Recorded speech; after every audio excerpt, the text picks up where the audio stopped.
What's up? I'm John Middlekauff, the host of the 3 and Out podcast, and you can find it below in the description. Also, you're watching this on the Volumes YouTube channel. I need you to subscribe right now. Share it with your friends.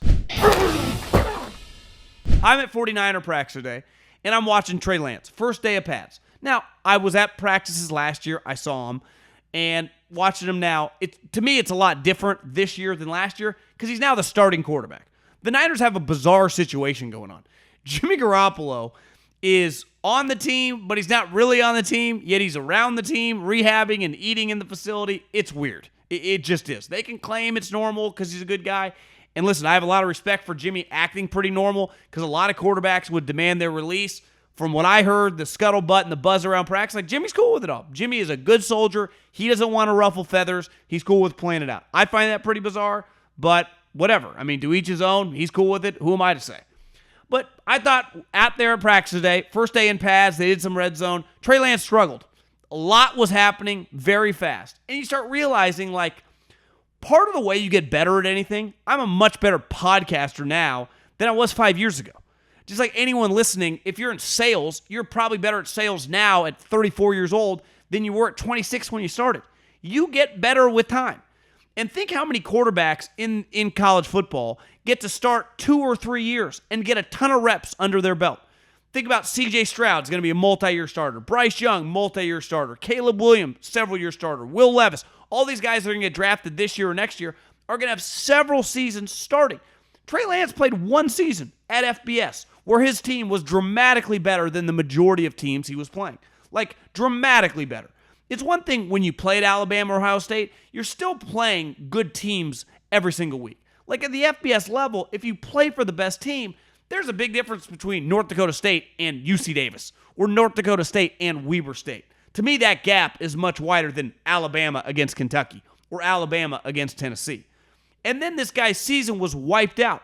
So when I say this and people get mad, like, he is a major, major project and more of a project than typical projects. Patrick Mahomes was a project. He was a multiple-year starter at Texas Tech, where every single year their schedule was full of Big 12 teams. Why? They were in the Big 12.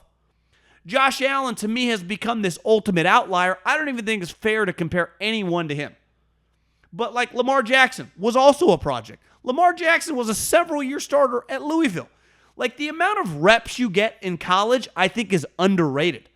Because one thing I say this all the time about the NBA, the Warriors just beat the Celtics in 6 games. The 2 best players on the Celtics were Jaylen Brown and Jason Tatum. Both guys one and done in college. Neither of them can dribble. Like, they are not great at dribbling, a fundamental part of basketball. Well, think about the Warriors, who their 3 best players are.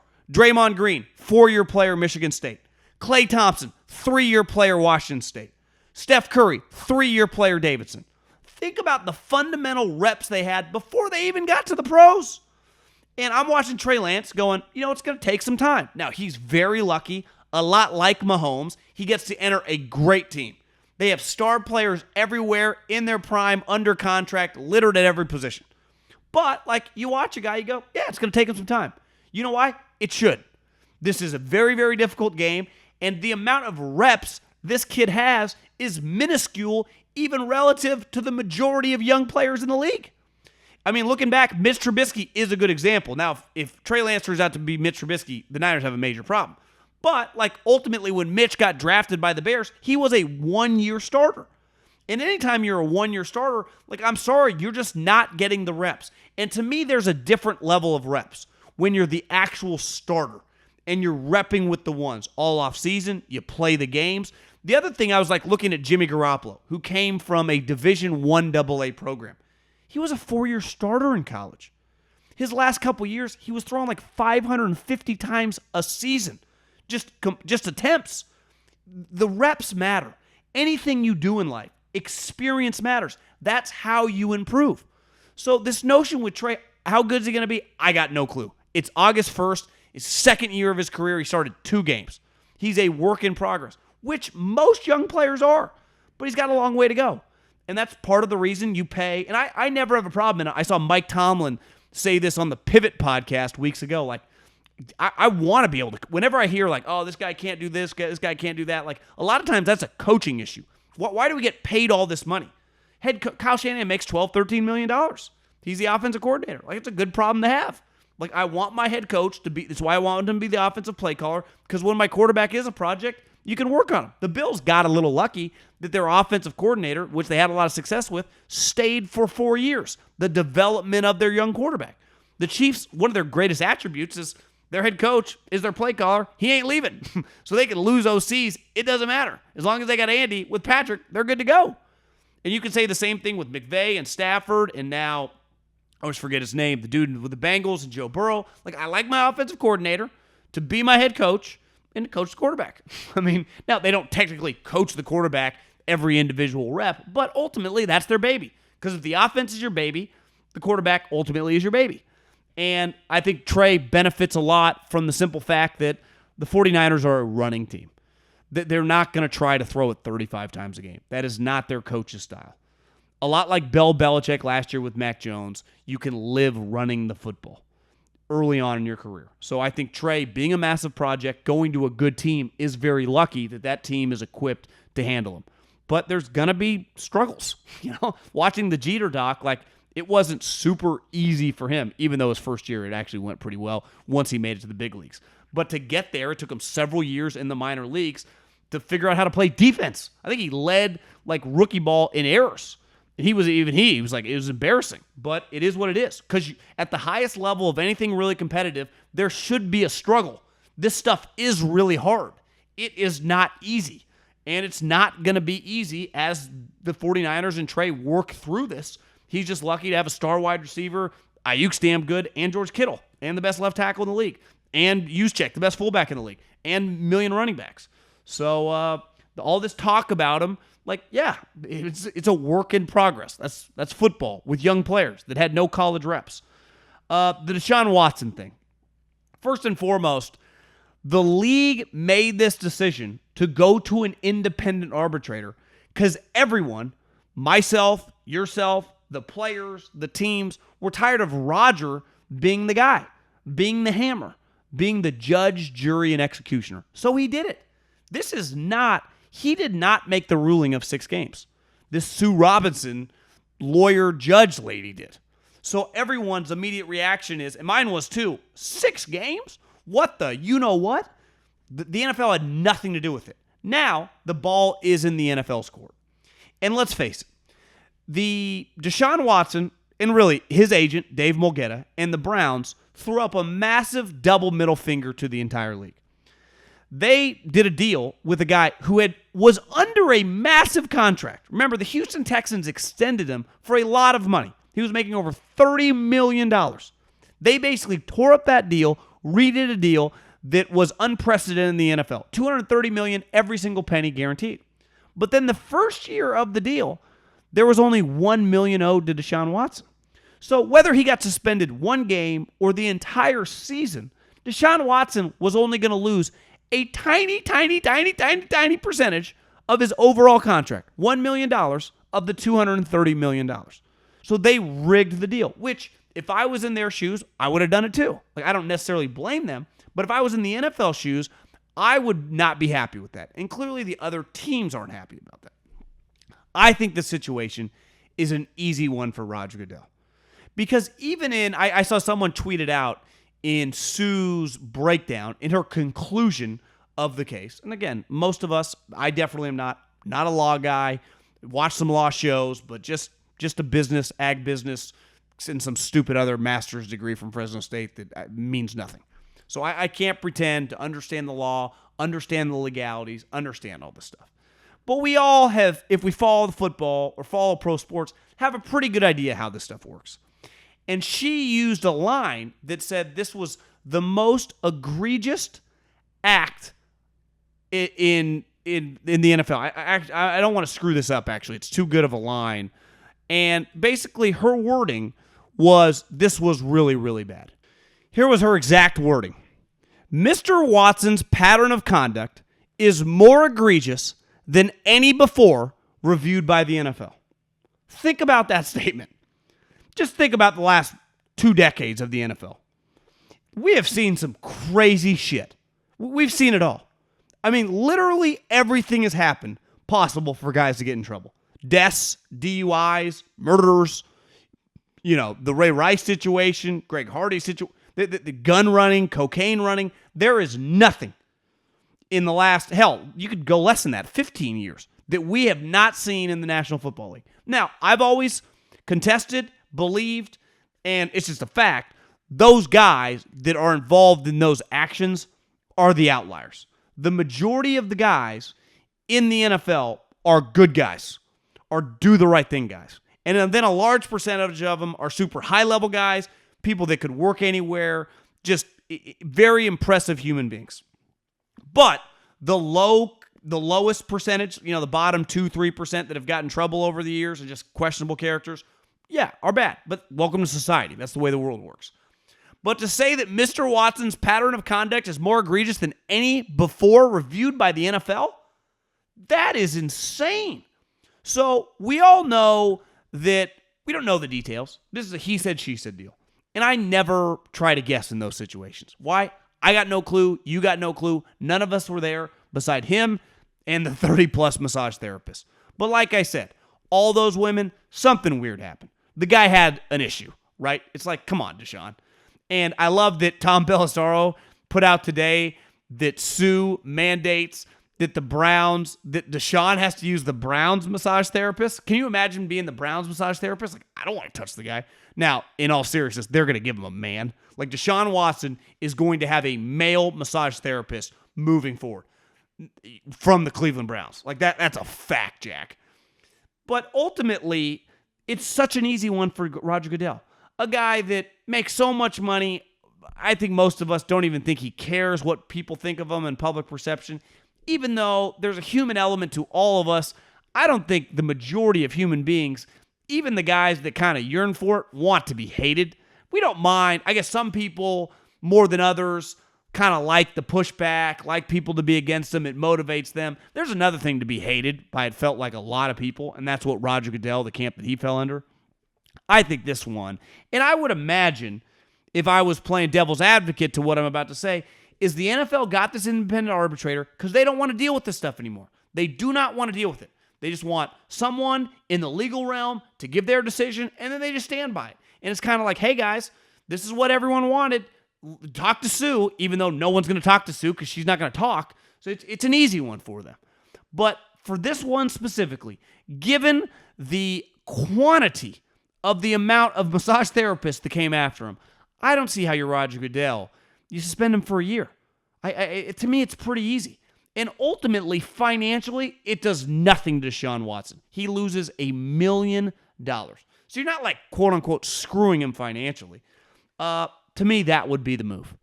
That would 100% be the move. And listen, it's not apples to apples with these other suspensions. I've seen a lot of these. This guy got a year for weed. This guy got a year for substance tracing in his blood. Calvin Ridley got a year for $1,500 parlay. Now, on Calvin Ridley specifically, even though the farther we get, it's almost comical. It's like, you put $1,500 on a parlay. I've never put probably more than $100 on like a several team parlay. Like, hey, Calvin, that is a losing proposition. Take it from someone who's been gambling now almost 2 decades. You do 5-6 team parlays. One thing to do a 2-team parlay, he did massive parlay. You're going to lose those every single time, especially $1,500. And I know you got some cash, your first round pick. Be careful with that. But you get a year. Now, I understand the NFL, who's balls deep in gambling right now, cannot have their players involved in betting. That's not negotiable. That's not even, I see some of these people arguing it on the social media streets. Like, no, you can't have anyone dabbling in that. I don't care if they're betting on teams that they have nothing to do with. You can't have them gambling on games. It's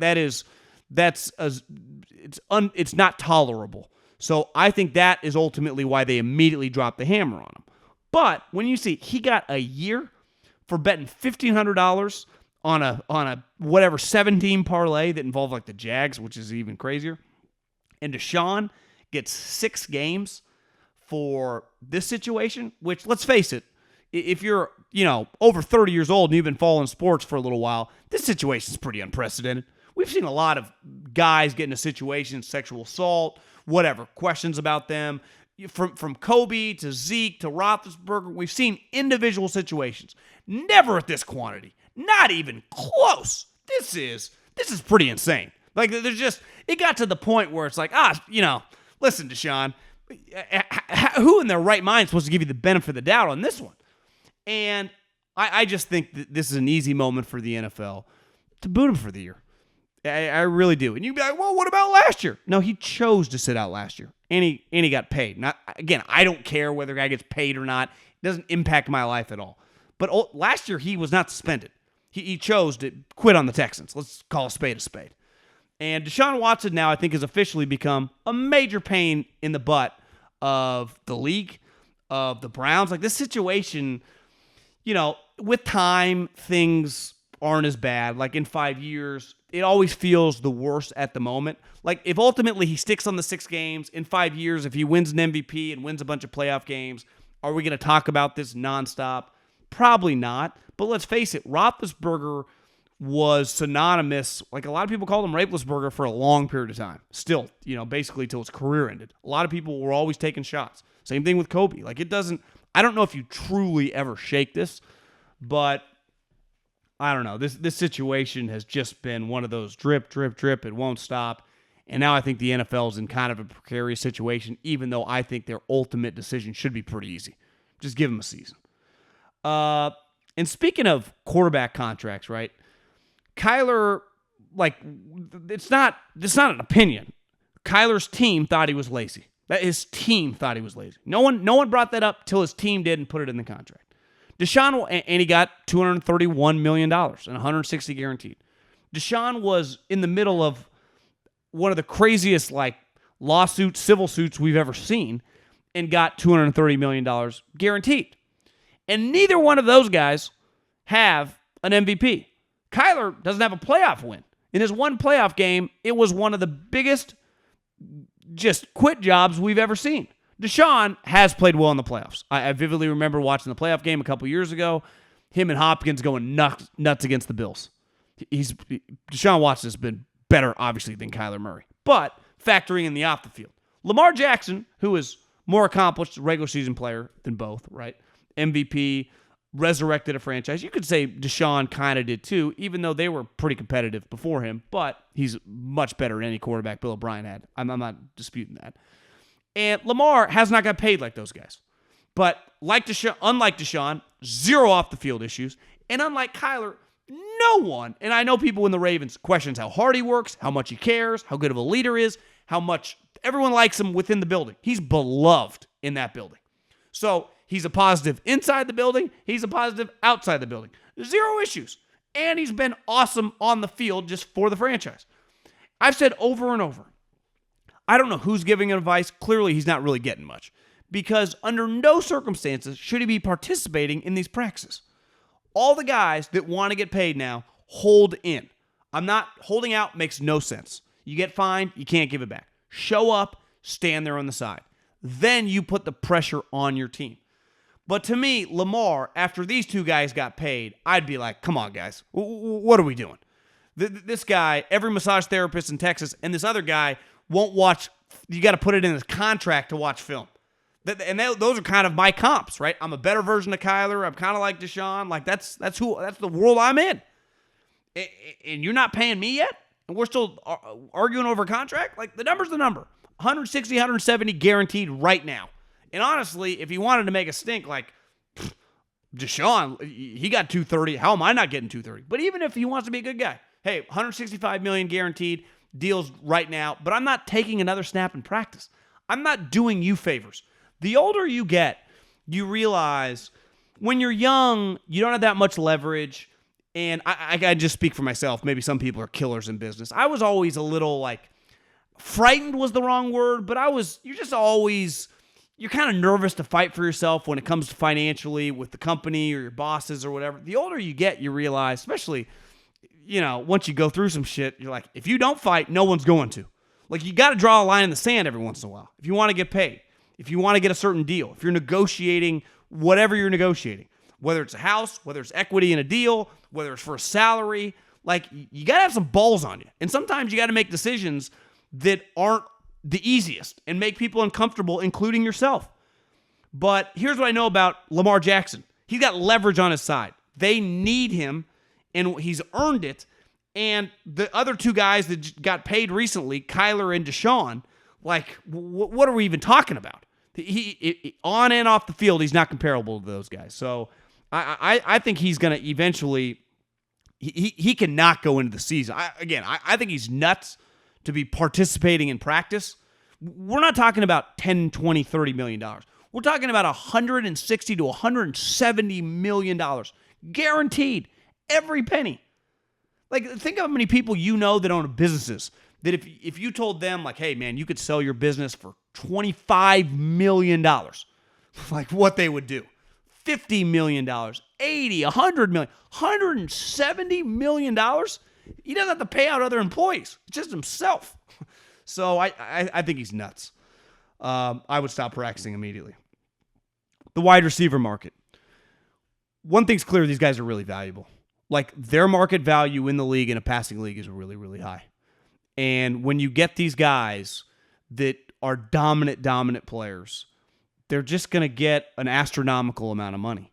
And we saw it with the crew of guys. It's why I said DK, AJ, and Debo, who were all in the same draft class, who were all drafted in the second round, had earned a ton of money. They were star impact players, all a little different, but those guys, this would have been a lot uglier 10, 15, 20 years ago. But now you are so dependent on the wide receiver position and those guys having an impact in a passing league. They get a stupid amount of money. And they immediately get, all of them, basically $57, $58 million. Terry McLaurin as well. But these guys, I remember when the older guys signed, and everyone's like, well, that's the going rate now for Debo, DK, and AJ. No, it was never the going rate. Those guys that all signed for basically $15, to $12 million more in guarantees. Cooper Kupp, Tyreek Hill, and Devontae Adams. Those guys are on their third contract. Basically, those guys, over the life of these guys' upcoming deals, maintain Pro Bowl status. For the last 3 years, Devontae Adams, Tyreek Hill, and Cooper Kupp have been three of the best players in the league. That now is the pressure on AJ, DK, Terry, and Debo. Every single year, once you start making these premium dollars, you need to be a premium player. You need to be a Pro Bowl level player every single year. Now, whether you make the Pro Bowl or not, I'm not going to argue semantics, but you better be coming through and be a dependable, dominant player.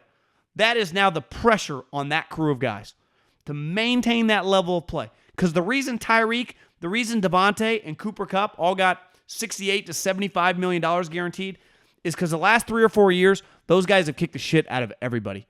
They have dominated, especially Tyreek and Devontae Adams.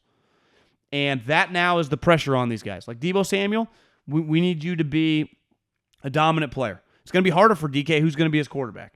But for A.J. Brown, you need to make Jalen Hurts a lot better. We're putting it on you, and that's just the pressure that comes along with getting paid. Because in the NFL and just in the salary cap league, you need whoever you allocate a decent amount of money to, you need them to live up to their piece of the pie, right? So if I'm giving you 12% of my salary cap, I'm doing it for a reason. And it's great when it's Aaron Donald or Trent Williams or obviously the top quarterbacks, but are just all-pro, Pro Bowl guys. You don't even think about it. Where it hurts you is like, God, we've got this guy, we're paying him $12 million, and he's playing like a $2 million player. God, we're paying this guy $20 million, and he's like a $4 million player. That's a problem. And that's where it impacts you. And that's where your team can take either steps forward or steps back. And I think all these guys, the expectations on them are going to be sweet. And they're all super talented. I'm a fan of them all. It was an incredible. I'd throw Hunter Renfrow in there too, even though he makes his guarantees a lot less than all those guys. But those guys should dominate for the foreseeable future if they're healthy. And this also now speaks to your character, right? Like, does money change you? Because these guys had something to work with or work for. When you're a second-round pick, the life of your deal, you make $2 or $3 million. So I think Deebo Samuel, who was drafted a lot higher than AJ and DK, at the end of this deal, if he hadn't been paid, I think the total was going to be around $4 million. Well, listen, $4 million, don't get me wrong, is a lot of money. But when you have the opportunity, he just got 58 guaranteed. What's that? 14, 15x that? So when you have the opportunity to get that, you're chasing something. There's a desire to get something. Now, once you get paid, and this is where the scouting comes in, what's your character? What's your work ethic? I don't know if you saw the clip go viral of DK on the podium or the dais with Pete and John Schneider, and was crying, and it was a powerful moment. And it's always cool. You know, you work so hard, you earn it, you get it, and the great players, they don't fall off. They just, Devontae Adams got a second contract, boom, kept kicking ass. Right? Tyreek got a second contract, boom, kept kicking ass. Travis Kelce got a second contract, boom, got a kicking ass. All these guys get third contract. Cooper Kupp, same thing. You know, but that doesn't happen. Some guys, you know, you get content. And, I feel pretty strongly about all these guys, but you just never know. Not every free agent just maintains his great play. But I think if we looked and did a study on it, a lot would have to do with the person. Thanks for watching 3 and Out. You can check out the podcast below in the description, and make sure you subscribe right now to the Volumes YouTube channel.